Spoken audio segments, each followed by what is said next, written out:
जैसे अर्धनारीश्वर, ऐसे दोनों से ही प्रकृति पूरी होती है। जब दोनों होते हैं, पुरुष और प्रकृति,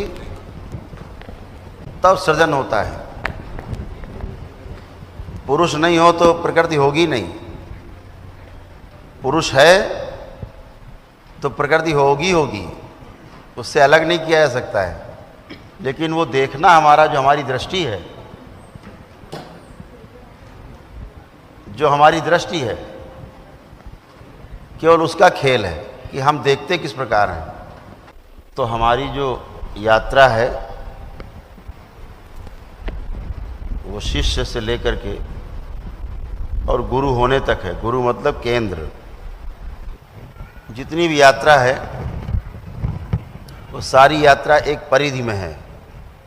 यात्रा परिधि की, जब तक हम परिधि पर रहते हैं तो परिधि पे ये पथ है 84 लाख योनियों का, जन्म मरण का। इसमें से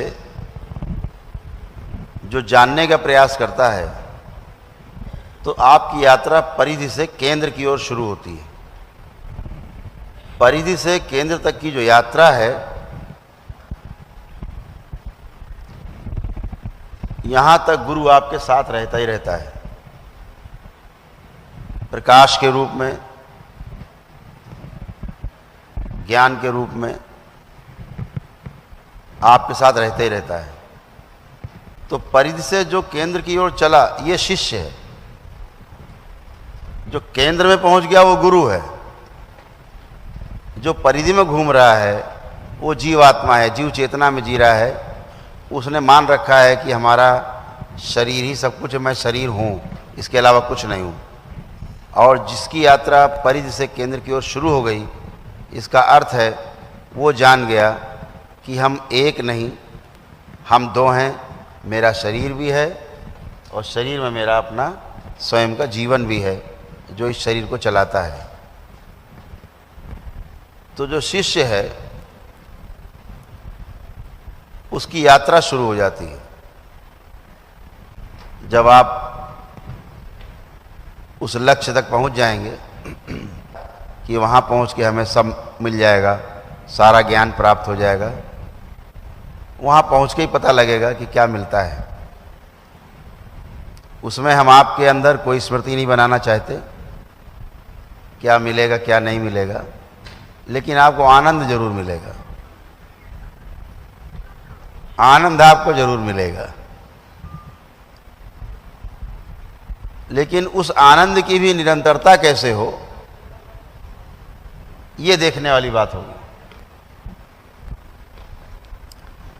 शब्दों में कहा जाए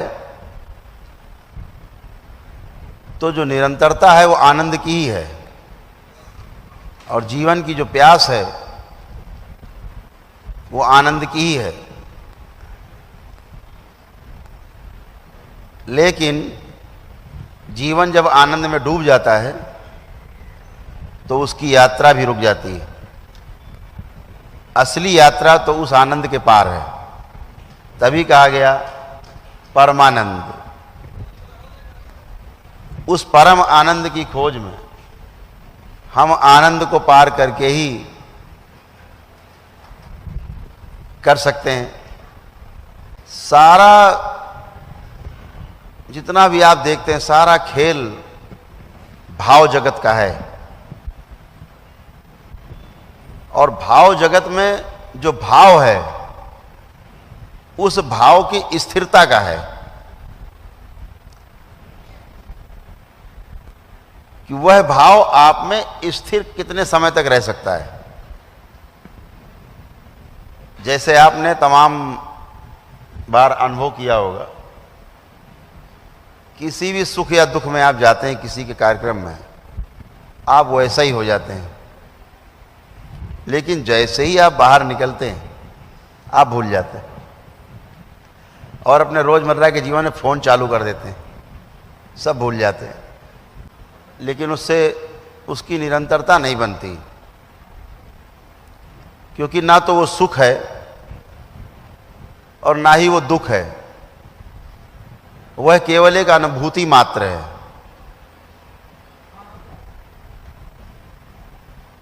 अभी यहाँ पंखा चल रहा है, मेरे बोलने के पहले तक आपको इसका सुख नहीं पता लग रहा है, लेकिन अभी ये बंद हो जाए तो अभी पता लग जाएगा कि यार बड़ा दुख है, कष्ट है। लेकिन अगर ये चलता रहे, दिन भर आप बैठे रहो, तो आप इसको भूल जाओगे कि सुख दे रहा है ना, ध्यान नहीं है। तो ये सुख नहीं है, अनुभूति है। जब अनुभूति आपके अनुसार होती है तो आपको ऐसा प्रतीत होता है कि बहुत बड़ा मजा आ रहा है बस, लेकिन धीरे धीरे वो मजा बेकार हो जाता है। जैसे भी कोई गाड़ी खरीदनी हो, आपके मन में कोई गाड़ी हो, मोटरसाइकिल हो, कोई कार हो, कोई चर्चित कोई गाड़ी हो, तो आपके लिए एक स्वप्न की तरह है, यार ये मिल जाए तो जीवन सफल हो जाएगा। अब इसका मिलना और जीवन सफल होना एक ही बात है, ठीक है। तो ये पूरा हुआ नहीं कि दूसरी दिमाग में बात आई नहीं कि यार वो और हो जाता तो बात बन जाती, फिर आप उसके लिए चालू हो जाते हैं। और जब तक आप वहाँ पहुँचते हैं और लक्ष्य मिल जाता है, तब तक दिमाग में तीसरी बात आ जाती है, यार घर बन जाता है अच्छा तो वो ज़रा अच्छा रहता है। घर बन गया तो यार आगे बच्चे अच्छे होंगे, जरा 2 घर हो जाए तो और अच्छा हो जाए, या ऐसा घर नहीं थोड़ा उस तरह का घर बन जाए। वो आपके अंदर सृजन चलता ही रहेगा, क्योंकि बाहर भी सृजन चल रहा है। सृजन के परिणाम हैं हम अपने माता पिता के द्वारा सृजन के ही अर्थ में आए हैं। और हम कितने कमज़ोर हैं, हमने अपने को मान रखा है कि हम बहुत तुर्रमशाह, ठीक। लेकिन अपने को सोच के देखिए कि क्या आपने अपने को पैदा किया है, या पैदा हो गए हैं, आ गए हैं बस। अपने पैदा होने में अपना कोई रोल नहीं,